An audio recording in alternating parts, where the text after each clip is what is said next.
चलिए आज की क्लास में हम लोग डिटर्मिनेंट का प्रॉपर्टीज पढ़ेंगे। बहुत सारे बच्चे कुछ डाउट ऐसा भी भेजे थे मेरे व्हाट्सएप पे जिसमें डिटर्मिनेंट का प्रॉपर्टीज यूज हो रहा था।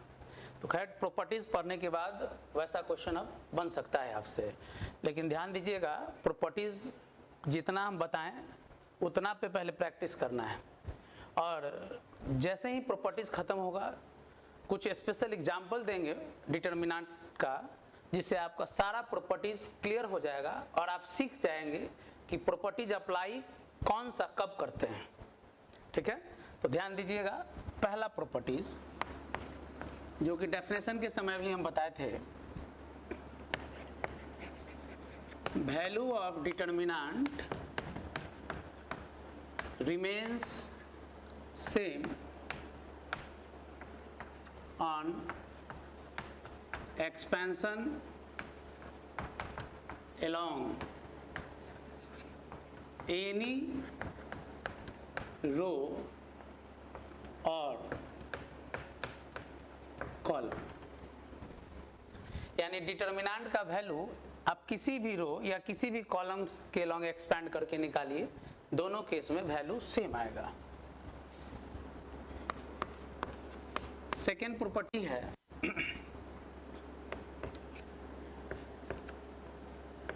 ऑन, देखिए कुछ प्रॉपर्टीज को हम सिंबल में लिखेंगे, आप सिंबल को समझना शुरू कीजिए, क्योंकि जब क्वेश्चन बनाएंगे तो जो प्रॉपर्टीज हम लोग यूज करेंगे उस प्रॉपर्टीज को वहां सिंबल में रिप्रेजेंट कर देंगे। जैसे लिखा हुआ है on row interchange with column. देखिए ध्यान दीजिएगा, डबल हेडेड एरो का मतलब यहां क्या होगा, इंटरचेंज।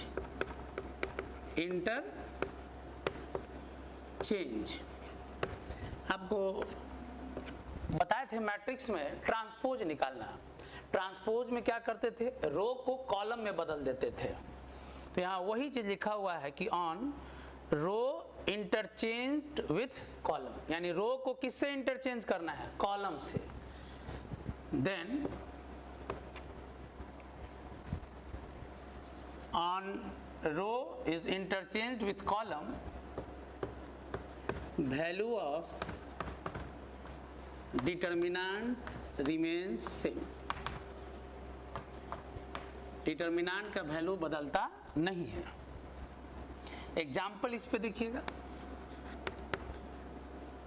मान लीजिए कोई मैट्रिक्स है ए, 2 ऑर्डर का ले रहे हैं, कैलकुलेशन इजी हो समझने के लिए।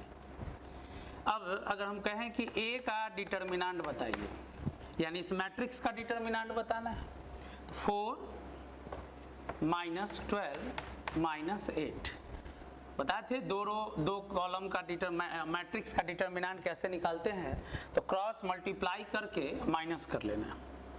अब हम ए का ट्रांसपोज लेते हैं, तो ए ट्रांसपोज में बता चुके हैं क्या करते हैं हम लोग, रो को इंटरचेंज करते हैं किससे, कॉलम से।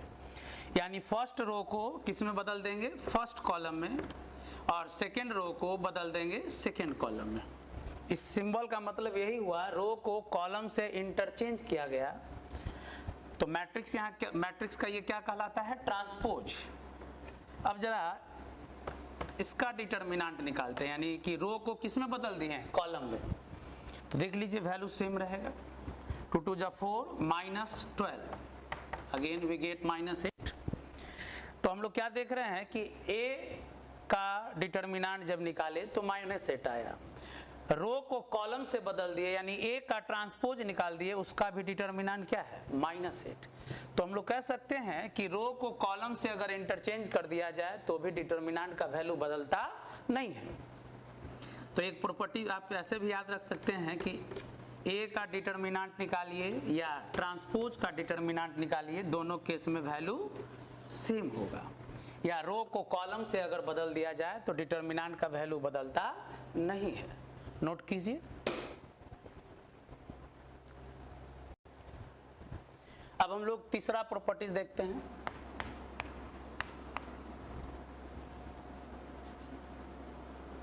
ऑन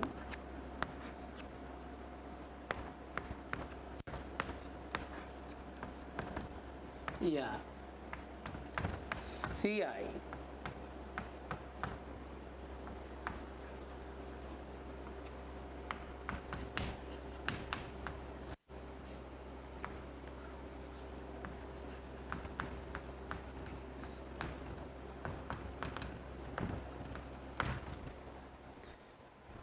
अब इस सिंबल को समझिएगा, प्रॉपर्टीज है, आप या तो पूरा लैंग्वेज में लिख लीजिए या सिंबल में लिखिए। मैथमेटिक्स में इंग्लिश कम लिखना है, सिंबल ज़्यादा यूज करेंगे हम लोग।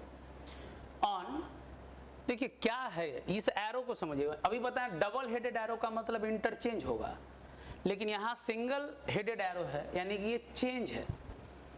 एक रो में चेंज किया जा रहा है, एक रो में चेंज किया जा रहा है, उस रो में किसी नंबर से मल्टीप्लाई करके। एक रो में चेंज किया जा रहा है, उस रो में किसी नंबर से, कोई भी आर्बिट्ररी स्केलर है, उस नंबर किसी नंबर से मल्टीप्लाई करके चेंज किया जाए। या एक कॉलम में चेंज किया जा रहा है, उसी कॉलम में किसी नंबर से मल्टीप्लाई करके। यहाँ चेंज कैसे किया जा रहा है, एक रो में मल्टीप्लाई करके या एक कॉलम में मल्टीप्लाई करके। तब वैल्यू ऑफ डिटर्मिनेंट गेट्स के टाइम्स, तब डिटर्मिनेंट का जो वैल्यू होगा वो के टाइम्स हो जाएगा। एग्जाम्पल से समझिए।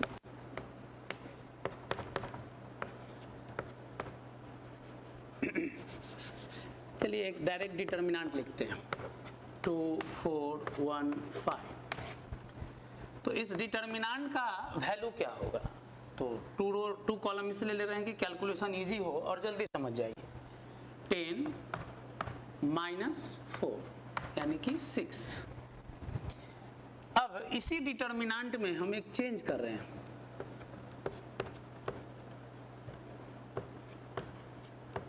तो जरा इस चेंज को पहले समझिए।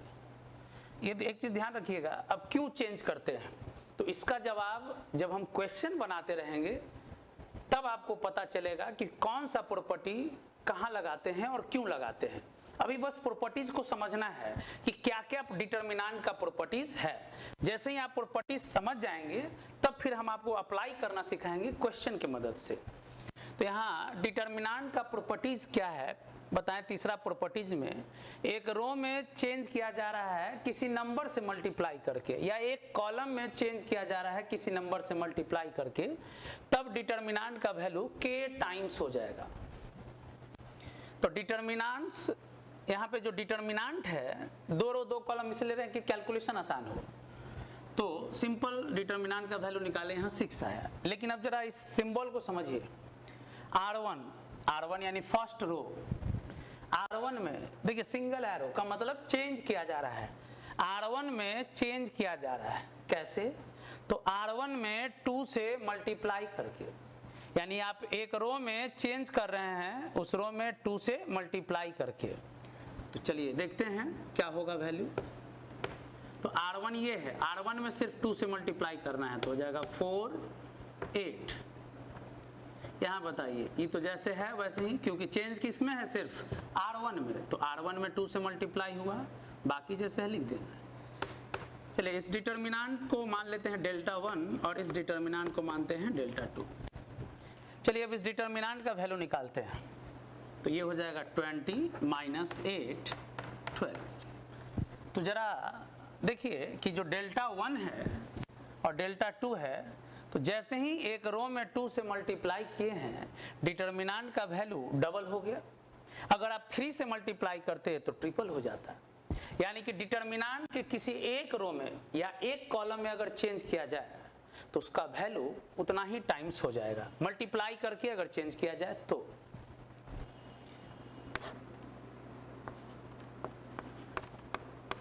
प्रॉपर्टी नंबर 4,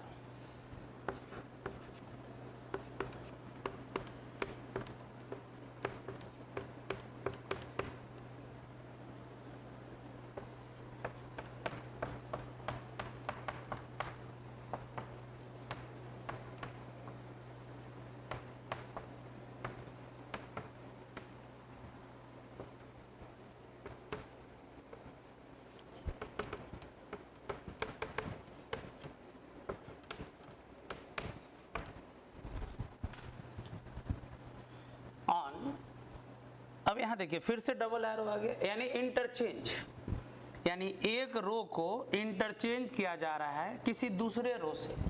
लेकिन जरा ये दोनों में रिलेशन है, ये दोनों कंजक्यूटिव है, i + 1 यहाँ इसलिए यूज किया गया। ये किस रो को रिप्रेजेंट कर रहा है, कंजक्यूटिव रो। और यहाँ इसको हम लोग कह सकते हैं consecutive column.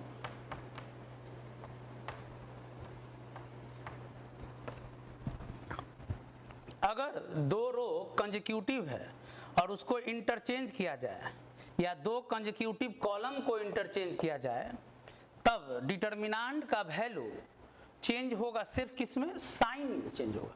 Value of determinant has change in sign only या इन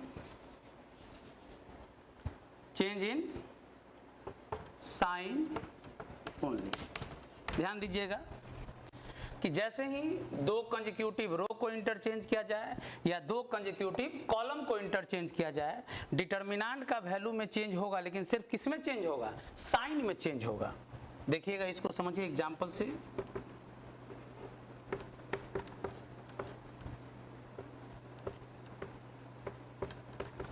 चलिए देखिए इस डिटर्मिनेंट का वैल्यू एग्जांपल के लिए रखे हैं 10 - 3 7।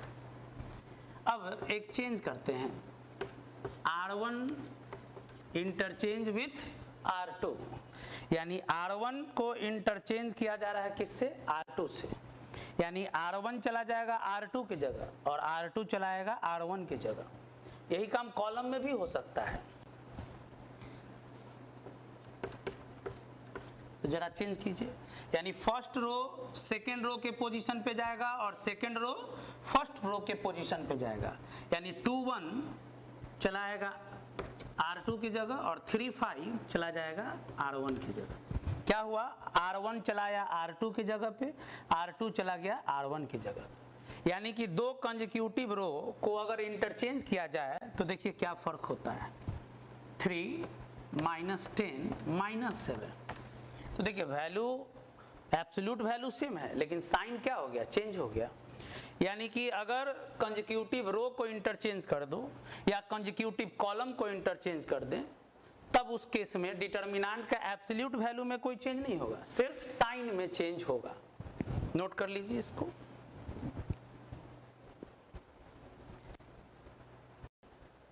अब हम लोग प्रॉपर्टी नंबर 5 देखते हैं। प्रॉपर्टीज नंबर 5 ऑन, ये मेन इंपॉर्टेंट प्रॉपर्टीज है।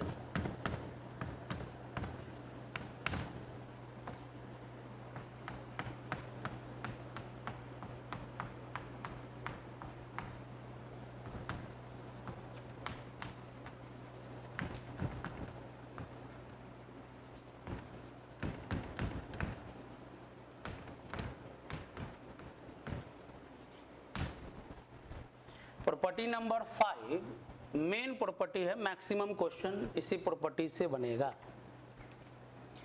ऑन, देखिए क्या किस सिंबल मेन समझना है, RI यानी कोई भी रो है एक, सिंगल एरो यानी चेंज किया जा रहा है, किसमें चेंज किया जा रहा है, RI में, एक रो में चेंज किया जा रहा है दूसरे रो के मदद से, किसी दूसरे रो के मदद से। कैसे, तो या तो दूसरे रो में किसी नंबर से मल्टीप्लाई कर दो, ऐड करो या माइनस करो। ध्यान दीजिएगा, एक रो में चेंज किया जा रहा है तो लिखेंगे RI एरो RI, यानी कि एक रो में चेंज किया जा रहा है। क्या चेंज हो रहा है, तो किसी दूसरे रो में किसी नंबर से मल्टीप्लाई करके या तो माइनस कर दीजिए।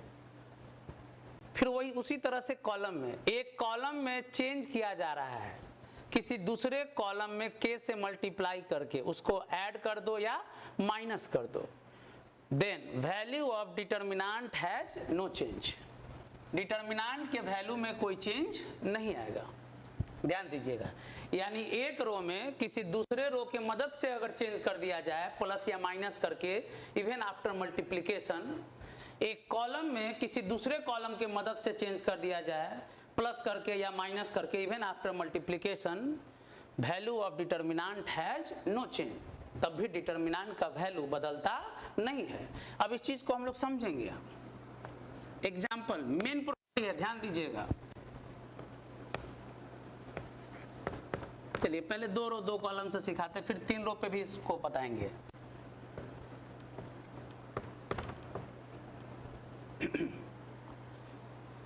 इस डिटर्मिनेंट का वैल्यू क्या होगा, तो 4 माइनस 5 माइनस 1।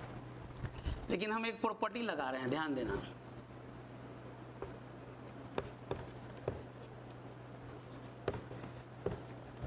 तो ये सिंबल हुआ, R2 में चेंज किया जा रहा है, R2 में चेंज किया जा रहा है, R2 एरो R2 यानी R2 में चेंज किया जा रहा है। चलिए R1 के मदद से हम चेंज करने जा रहे हैं। तो इस चेंज को समझिए कि करना क्या है।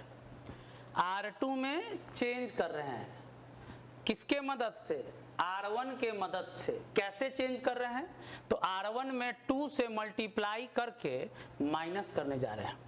R2 में चेंज करने जा रहे हैं, ध्यान दीजिएगा, किसके मदद से, R1 के मदद से। कैसे, तो 2 से मल्टीप्लाई करके माइनस करते हैं, देखते हैं क्या फर्क पड़ता है। चलिए पहले चेंज करना सीखिए। देखो किस रो में चेंज है, R2 में। तो R1 में तो कोई चेंज नहीं है, R1 जैसे है वैसे लिखना। चेंज किस में है, यहाँ R2 में, तो R1 में नो चेंज लिख दिए। अब R2 में चेंज करना है, देखिए हम चेंज करके यहाँ दिखाते हैं। R2 है तो R2 लिख लिए पहले, 5 2। किसमें, किसके मदद से चेंज किया जा रहा है, R1, तो R1 यही है। तो R1 में कितना से मल्टीप्लाई करके माइनस करना है, 2 से मल्टीप्लाई करके माइनस करना है। तो ये R1 है, तो चलो R1 में 2 से मल्टीप्लाई करो तो क्या हो जाएगा, 2 2 जा 4, 2 1 जा 2। 2 से देखो R2 में चेंज करना है तो R2 लिखे, R1 में 2 से मल्टीप्लाई करना है तो R1 में 2 से मल्टीप्लाई करके लिखे। अब क्या करना है, माइनस, तो माइनस करके। अब बताइए क्या बचा यहाँ, 1 0, तो हम लोग यहाँ लिखेंगे 1 0। क्या किया गया है, देखो जी चेंज हो रहा है किस में, R2 में। तो ये R2 है हमारा, किसके मदद से चेंज हो रहा है, R1 के मदद से। तो 2 कितना मल्टीप्लाई करके, 2 से मल्टीप्लाई करके माइनस कर दिए, तो 2 2 जा 4, 5 में से चला गया 1, 2 में से 2 चला गया 0।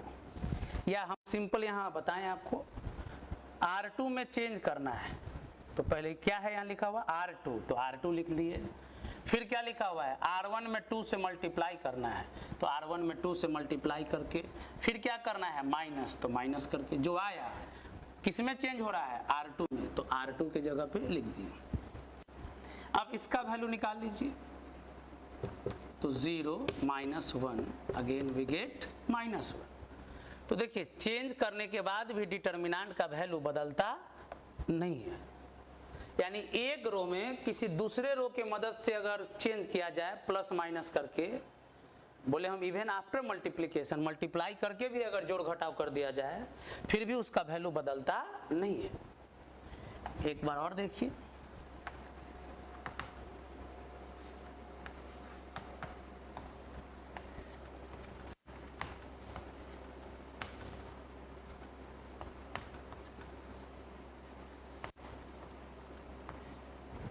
चलिए इस डिटर्मिनेंट का हम लोग वैल्यू निकालना चाहते हैं, पहले निकाल लेते हैं। यहाँ सेरस रूल से निकालते हैं जी। चलो एक बार रिवीजन कर दे रहे हैं सेरस रूल। बोले हैं कि 2 कॉलम को दोबारा लिख लेना है और कितना एलिमेंट का डायगोनल बनाना है, 3 एलिमेंट का। पहले पॉजिटिव डायगोनल, चलिए यहाँ लिखते हैं 15 2 जा 30, 1 × 1 × 0 0, 10 × 1 10, माइनस, अब इधर से डायगोनल बनाते हैं 5 5 × 0 0, 2 × 1 × 1 2, 3 × 2 × 6, 3 × 2 × 1 6। इधर वाला तीनों डायगोनल को प्लस कर लेना है और इधर वाला तीनों डायगोनल को माइनस कर लेना है। तो 40 -8 32। तो इस डिटर्मिनेंट का वैल्यू हम लोग निकाल लिए 32।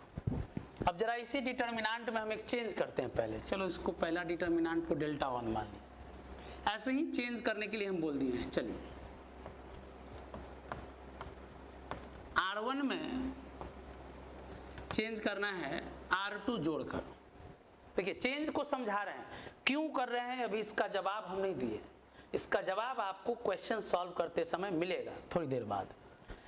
पहले चेंज करते कैसे हैं, चेंज का सिंबल क्या है इसको समझना है।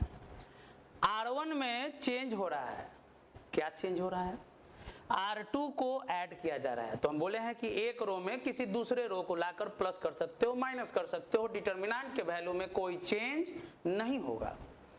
तो R1 में चेंज हो रहा है किसके मदद से, R2 के मदद से। चलिए तो चेंज कीजिए पहले। चेंज यहाँ R1 में है तो ये R1 है जी, किसमें किसको ऐड करना है, R2 को। तो देखिए ध्यान दीजिए, R1 में R2 को ऐड कर दो तो 4 6 6। देखिए ध्यान दीजिएगा, R1 लिख लीजिए आराम से, नहीं समझ में आया तो देखिए R1 प्लस R2, तो R1 लिख लीजिए, R2 लिख लीजिए, ये R1 हुआ, R2 हुआ। अब क्या करना है, प्लस करना है तो कर लीजिए प्लस। देख लीजिए 4 6 6। चेंज किस में है यहाँ, R1 में। तो चेंज करने के बाद जो वैल्यू आया वो R1 में लिख दिए। या तो डायरेक्ट भी आप R1 में R2 को जोड़ दीजिए, R1 में R2 को जोड़ दीजिए, या अपना बगल में रफ कीजिए, कभी गड़बड़ नहीं होगा। अब आइए R1 में चेंज है तो R1 में चेंज कर लिए।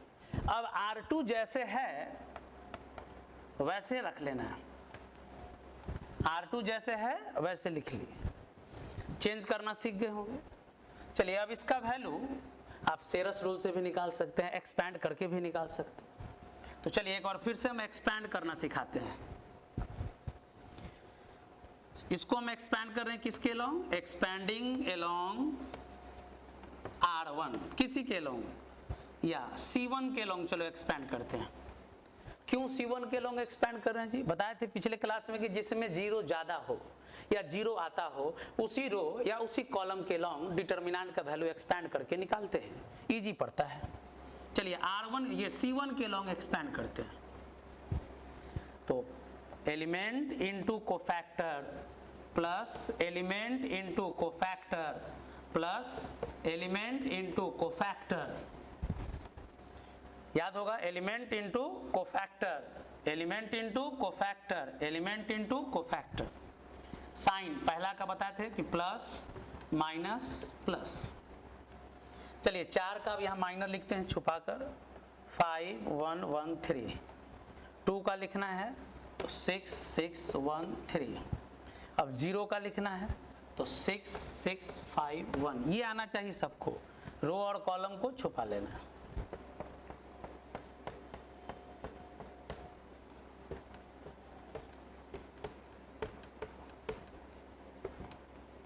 ये तो कुछ भी आएगा, 0 से मल्टीप्लाई होके 0 हो जाए।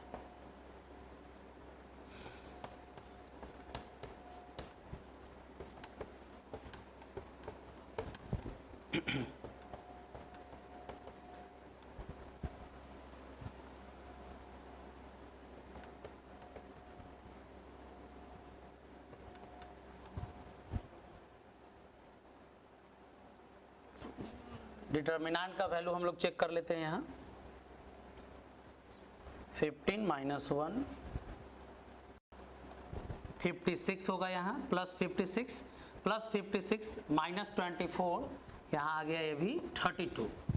तो हम लोग देखिए एक बार डिटर्मिनेंट का वैल्यू डायरेक्ट निकाल लिए थे, सेरस रूल से निकाले, आप एक्सपैंड करके भी निकाल सकते हैं, कोई फर्क नहीं पड़ेगा।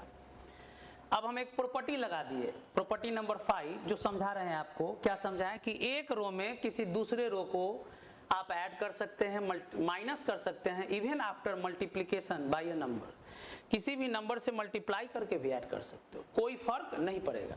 तो हम यहाँ चेंज क्या किए, R1 में R2 को ऐड किए, तो ये R1 है और ये R2 है, तो R1 में चेंज किए, R2 को ऐड करके। तो डिटर्मिनेंट का वैल्यू एक बार एक्सपैंड करके निकालना सिखा दिए, फिर से एक बार सेरस रूल से भी निकाल दिए ताकि रिपीट हो जाए। दोनों केस में वैल्यू क्या मिला, सेम। तो हम लोग कह सकते हैं प्रॉपर्टी लगाने के बाद, जो अभी बताया प्रॉपर्टी नंबर 5 के बाद लगाने के बाद डिटर्मिनेंट का वैल्यू बदलता नहीं है। क्लियर होना चाहिए एक्सप्लेनेशन, इसका एग्जाम्पल के थ्रू है। प्रूफ करने के लिए भी बुक में बहुत सा ये एक्सपेंशन से भी इसको प्रूफ किया गया हुआ है, लेकिन हम लोग प्रॉपर्टी को पहले समझेंगे कि प्रॉपर्टीज अप्लाई कैसे करते हैं, कब करते हैं और क्यों करते हैं, इसका जवाब अभी आपको नहीं मिला है। तो चलिए प्रॉपर्टी नंबर 5 नोट कीजिए। प्रॉपर्टी नंबर 6 देखते हैं हम लोग।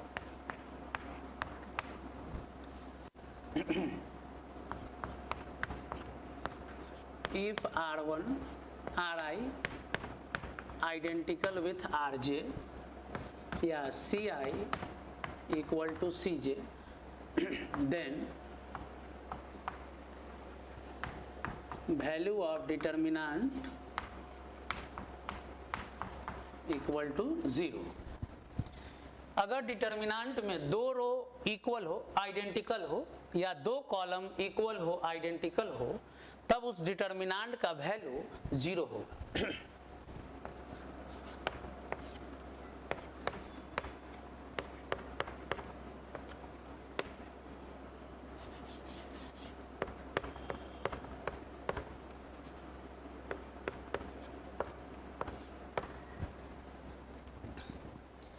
अब देखिए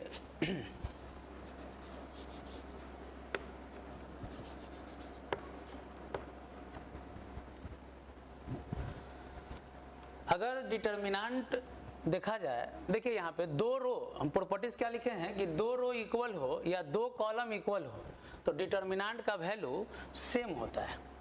लेकिन यहाँ डिटर्मिनेंट अभी आपको ये वैल्यू सेम दिखाई नहीं दे रहा है। देखिए अभी हम प्रॉपर्टी, देखिए ये डिटर्मिनेंट का वैल्यू बताना है।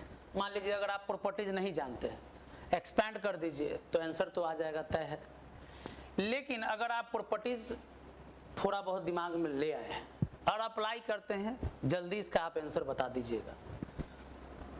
R2 में हम चेंज करते हैं, ध्यान दीजिएगा, R2 में चेंज कर रहे हैं R3 को माइनस करके, ध्यान दीजिएगा, R2 में चेंज कर रहे हैं किसके मदद से, R3 के मदद से। कैसे, माइनस करके। पहले जरा चेंज को समझना है, सिर्फ चेंज किसमें है, R2 में। तो R1 जैसे है लिख लीजिए, R3 जैसे है लिख लीजिए। ध्यान दीजिएगा, चेंज यहाँ R2 में है तो हम R2 का जगह छोड़ दिए, R1 जैसे था लिख लेना है, R2 जैसे है लिख, ये R3 जैसे है लिख लेना है। चेंज किस में कर रहे हैं, R2 में। चलिए चेंज करते हैं। R2 में चेंज हो रहा है, क्या चेंज करने जा रहे हो, R3 को माइनस करने जा रहे हो। तो देखिए R2 में R3 को माइनस करना है तो कॉरेस्पॉन्डिंग एलिमेंट को माइनस करेंगे। तो 4 में से 3 जाएगा 1, 5 में से 3 जाएगा 2, 7 में से 4 जाएगा 3। तो जैसे ही एक छोटा सा प्रॉपर्टी अप्लाई किए, अब आप देख सकते हैं कि यहाँ R1 और R2 आइडेंटिकल है कि नहीं। तो जब डिटर्मिनेंट में दो रो सेम हो तो गारंटी है कि वैल्यू क्या आएगा, 0 आएगा। आप सॉल्व करके भी देख लीजिएगा, इस डिटर्मिनेंट का वैल्यू 0 आएगा।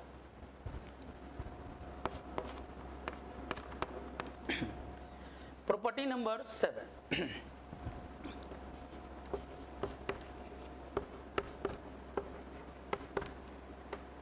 value of determinant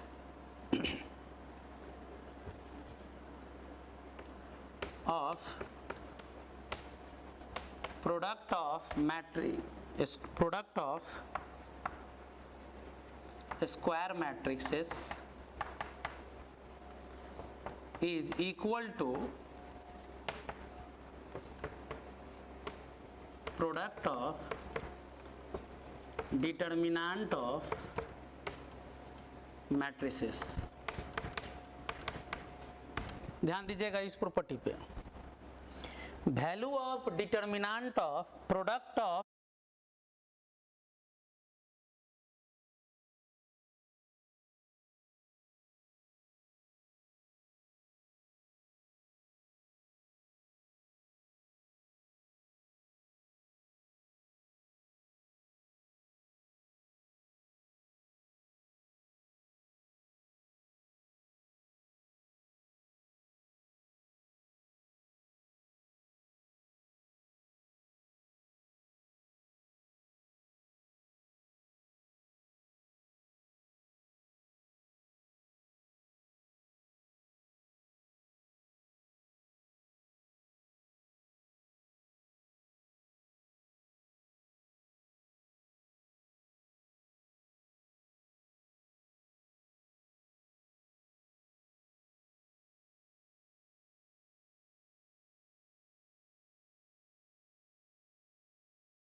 of square matrices is equal to product of determinant of matrices.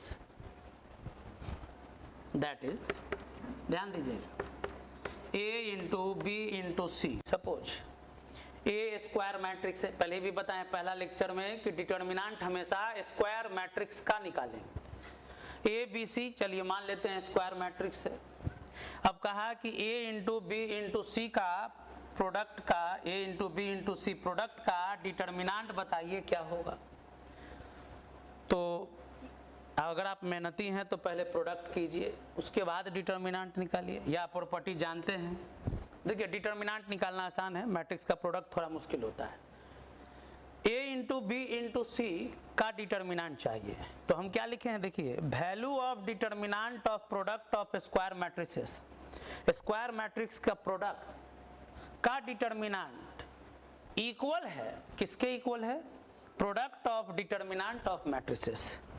किसका प्रोडक्ट लेना है, तो मैट्रिसेस के डिटर्मिनेंट का, यानी ए का डिटर्मिनेंट इंटू बी का डिटर्मिनेंट इंटू सी का डिटर्मिनेंट. यानी ए बी सी को मल्टीप्लाई करके डिटर्मिनेंट निकालिए, या हर मैट्रिक्स का डिटर्मिनेंट निकाल के मल्टीप्लाई कीजिए, वैल्यू सेम मिलेगा.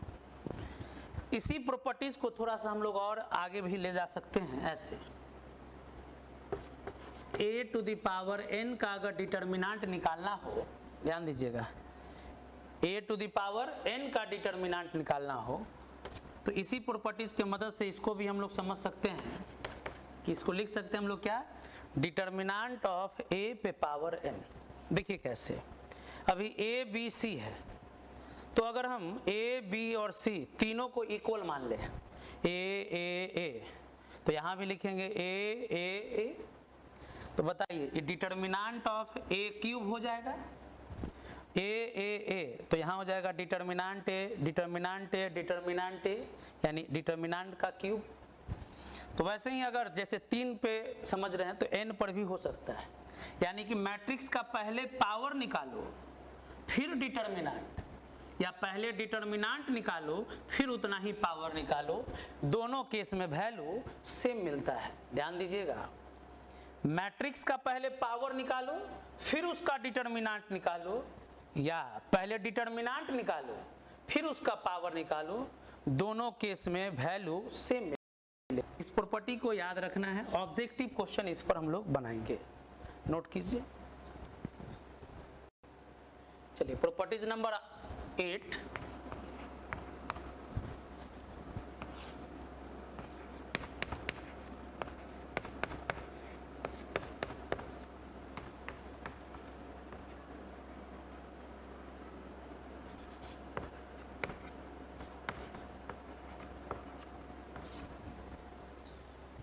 अब इस स्पेशल फॉर्म को याद रखना है कि डिटर्मिनेंट में एक कॉलम में देखिए एलिमेंट को स्प्लिट करके लिखा गया है. डिटर्मिनेंट में एक कॉलम में एलिमेंट को स्प्लिट करके लिखा गया है. समझिएगा, एक कॉलम में एलिमेंट को 2 पार्ट में लिखा गया है, प्लस में भी हो सकता है, ये माइनस में भी हो सकता है. तो अगर डिटर्मिनेंट में एक कॉलम में एलिमेंट को स्प्लिट करके लिखा गया हो, तो आप इस डिटर्मिनेंट को भी स्प्लिट कर सकते हैं, यानी 2 डिटर्मिनेंट में ब्रेक करके लिखा जा सकता है.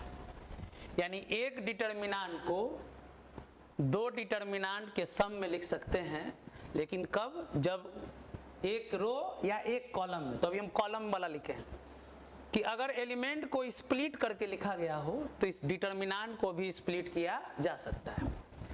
कैसे स्प्लिट करेंगे, ध्यान दीजिएगा. किस कॉलम में एलिमेंट को स्प्लिट किया है, C1. तो पहले C1 में, तो देखिए C1 का यहाँ 2 पार्ट है, एक पार्ट में ABC ले लेना है और एक पार्ट में XYZ ले लेना है.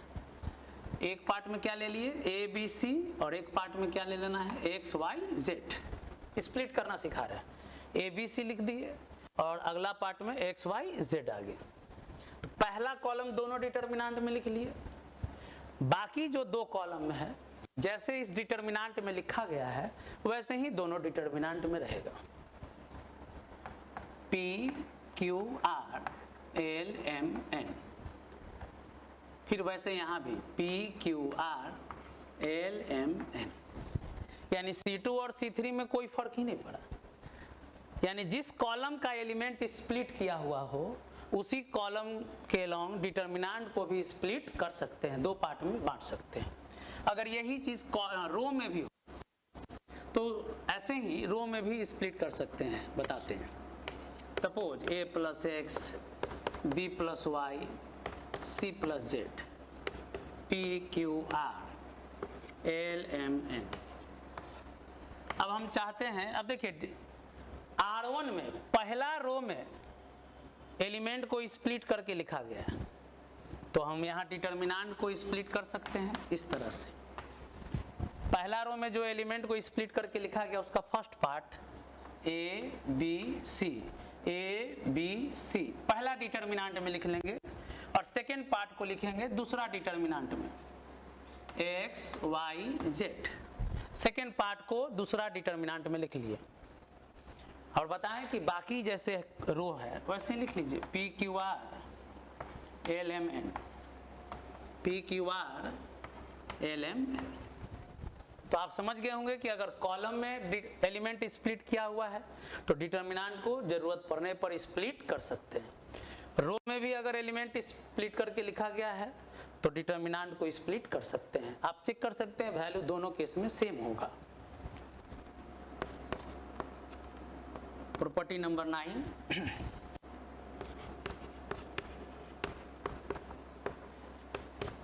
Value of determinant of SQ symmetric matrix of odd order is always 0। ध्यान दीजिएगा। Property number 9, value of determinant of SQ symmetric matrix of odd order is always 0।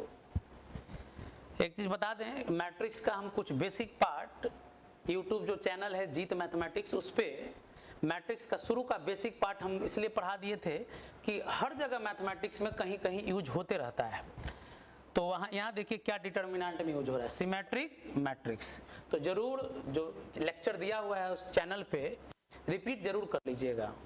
ऐसे सारे बच्चे लगभग देख चुके हैं, लेकिन जो नए बच्चे हैं नहीं देख पाए हैं जरूर देखेंगे।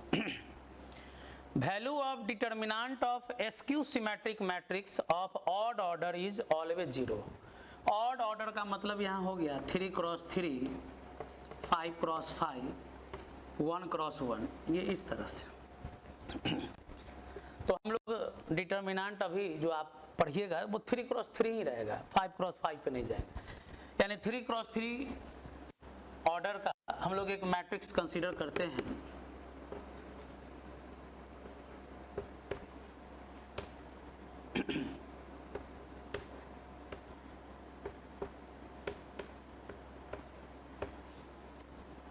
चलिए हम चेक करते हैं कि ये SQ सिमेट्रिक मैट्रिक्स है या नहीं।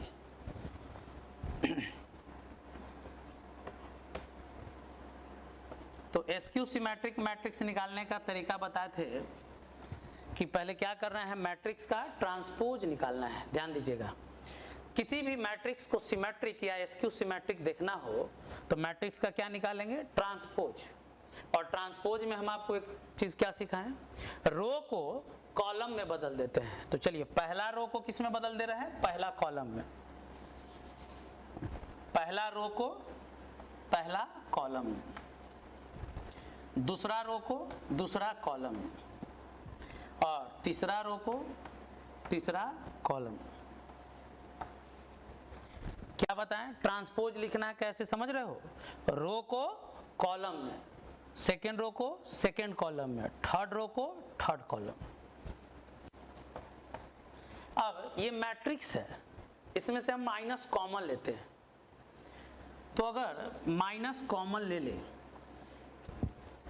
तो चलिए मैट्रिक्स में याद रखिएगा, जब भी मल्टीप्लाई करेंगे तो ईच एंड एवरी एलिमेंट में मल्टीप्लाई करेंगे। कॉमन भी लेंगे तो हर एलिमेंट से कॉमन लेंगे। तो यहाँ क्या कॉमन लेने जा रहे हैं, माइनस। यानी हर एलिमेंट से माइनस कॉमन लेंगे, यानी हर एलिमेंट का साइन चेंज कर जाएगा।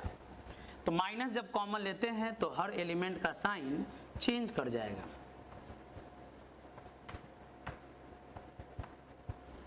माइनस कॉमन ले लिए तो हर एलिमेंट का साइन चेंज कर गया। तो देखिए तो ये फिर से ए आ गया। तो हम लोग कहेंगे कि अगर कोई मैट्रिक्स है, अगर उसका ट्रांसपोज निकाला जाए और फिर किसके बराबर आ जाए, माइनस ए के बराबर आ जाए, तो हम लोग कह सकते हैं कि ए एक ऐसा मैट्रिक्स है, ए इज एसक्यू सिमेट्रिक मैट्रिक्स। ध्यान दीजिएगा, अभी हम आपको सिर्फ बताए हैं कि मैट्रिक्स को एसक्यू सिमेट्रिक कैसे चेक करना है। तो मैट्रिक्स का ट्रांसपोज निकालना है, माइनस कॉमन लेना है, फिर वही मैट्रिक्स आ जाए तो ये कैसा मैट्रिक्स होगा, एसक्यू सिमेट्रिक मैट्रिक्स।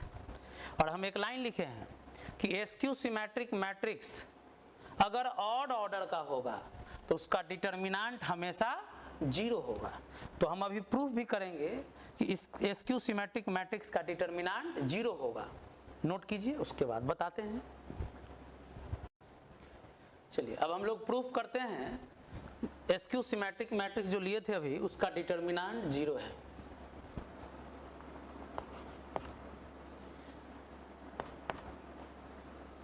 क्या था matrix, 0 minus A B C minus B minus C 0। चलिए इस मैट्रिक्स का डिटर्मिनेंट निकालना चाहते हैं हम लोग, या प्रॉपर्टी जो पढ़ाए हैं उस प्रॉपर्टी से हम इसको प्रूफ करते हैं कि इस मैट्रिक्स का डिटर्मिनेंट 0 होगा। एसक्यू सिमेट्रिक मैट्रिक्स है।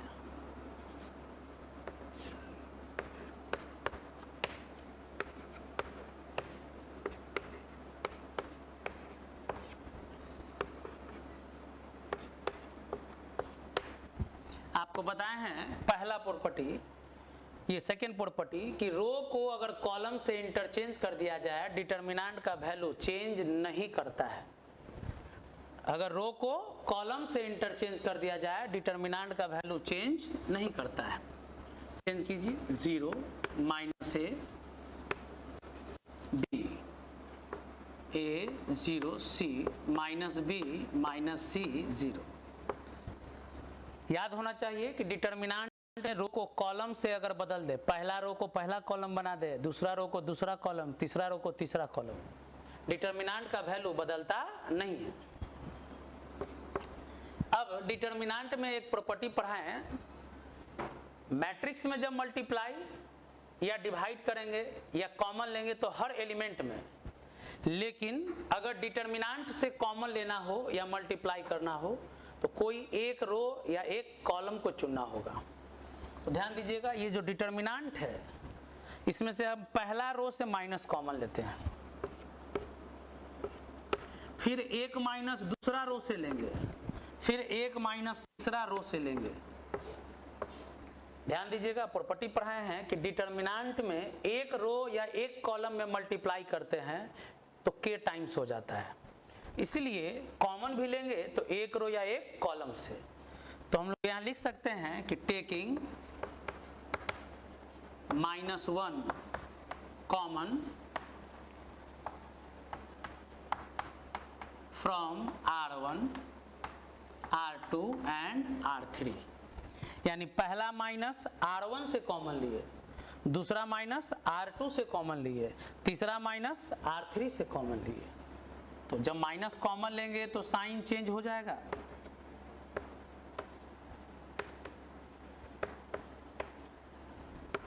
तो माइनस माइनस माइनस माइनस। अब आप देख सकते हैं ये डिटर्मिनेंट ऑफ ए है, देख लीजिए ये ए का डिटर्मिनेंट है। तो हम लोग के पास एक रिलेशन आ गया कि डिटर्मिनेंट ऑफ ए किसके इक्वल आ गया, माइनस डिटर्मिनेंट ऑफ ए। ध्यान दीजिएगा, डिटर्मिनेंट ऑफ ए किसके इक्वल आया, माइनस डिटर्मिनेंट ऑफ ए। तो माइनस इधर आ जाएगा तो क्या हो जाएगा, प्लस इक्वल टू 0। तो determinant of A 2 determinant of A equal to 0, तो determinant of A equal to क्या हो जाएगा, ऑलवेज 0। तो देखिए ये एसक्यू सिमेट्रिक मैट्रिक्स है। आपके पास दो तरीका है, पहला है कि आप एक्सपैंड कर दीजिए, 0 आंसर आ जाएगा। लेकिन आपके बुक में जो क्वेश्चन दिया है ऐसा ही क्वेश्चन दिया है, वहां लिखा है कि सो डैट विदाउट एक्सपेंडिंग, बिना एक्सपैंड किए इस डिटर्मिनेंट का वैल्यू 0 होगा। तो देखिए कहीं एक्सपैंड किए हैं नहीं, सिर्फ प्रॉपर्टी लगाए हैं। कैसे प्रॉपर्टी लगाए, तो एक बार रो को कॉलम में बदल दिए, पहला रो को पहला कॉलम, दूसरा रो को दूसरा कॉलम, तीसरा कॉलम। रो को कॉलम में बदलने से डिटर्मिनेंट का वैल्यू बदलता नहीं है, तो कोई चेंज नहीं हुआ। डिटर्मिनेंट में मल्टीप्लाई भी करेंगे तो एक रो या एक कॉलम में एक बार में, डिवाइड भी करेंगे तो एक रो या एक कॉलम में, उतना ही से वो के टाइम्स हो जाता है। कॉमन भी लेंगे तो एक रो या एक कॉलम से एक टर्म को। तो हम यहाँ पहला रो से भी माइनस कॉमन लिए तो एक बार माइनस लिखे, दूसरा रो से भी माइनस कॉमन लिए तो फिर एक बार माइनस लिखे, तीसरा रो से भी माइनस कॉमन लिए फिर एक बार लिखे। तो देखे क्या कि फिर वही डिटर्मिनेंट आ गया, यानी ए का डिटर्मिनेंट माइनस डिटर्मिनेंट ऑफ ए के बराबर है। एक तरफ कर लिए तो ए का डिटर्मिनेंट क्या हो गया, 0। तो ये हुआ कि बिना एक्सपैंड किए इस डिटर्मिनेंट का वैल्यू क्या प्रूफ कर दिए हम लोग, 0। और हम पहले ही बता चुके हैं कि कैसा मैट्रिक्स है, एसक्यू सिमेट्रिक मैट्रिक्स है। चेक किए ना, एसक्यू सिमेट्रिक के लिए क्या कंडीशन, ए का ट्रांसपोज माइनस ए के बराबर, तो एसक्यू सिमेट्रिक है। और ऑड ऑर्डर का मतलब 3x3 5x5, तो 5x5 में तो जाना नहीं है अभी, तो 3x3 है, इसलिए इस एसक्यू सिमेट्रिक मैट्रिक्स का डिटर्मिनेंट क्या आया है, 0 आया है। नोट कर लीजिए। चलिए लास्ट प्रॉपर्टी हम लोग देखते हैं, property number 10।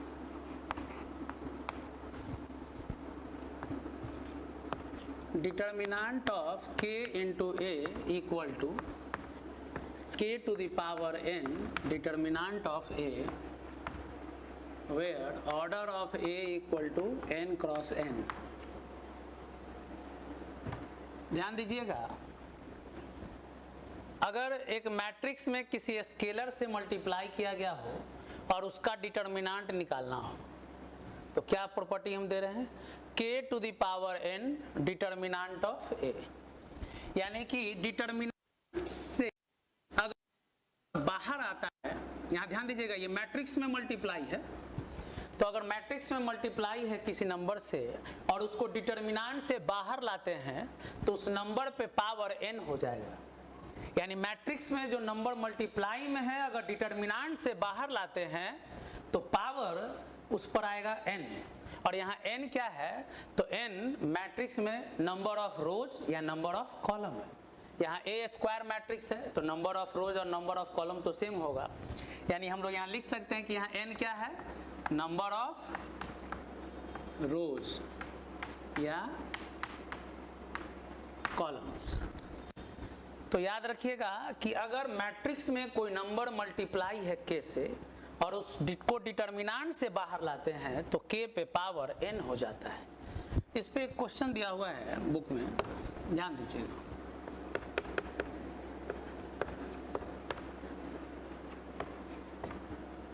Find value of k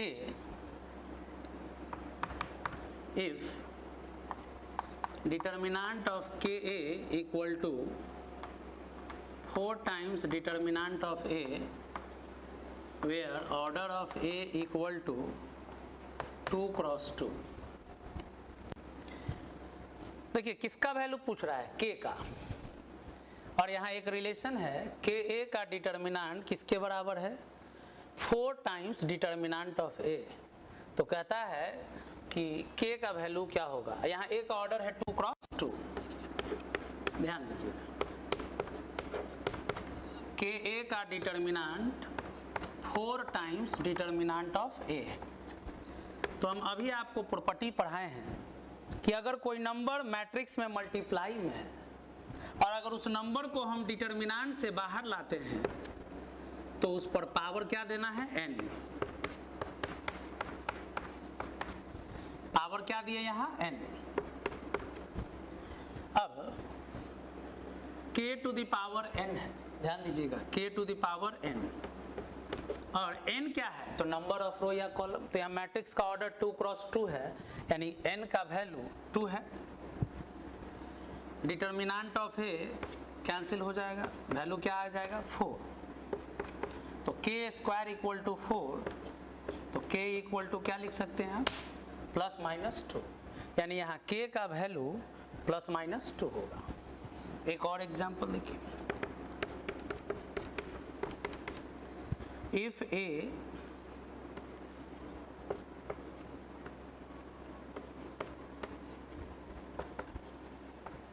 then find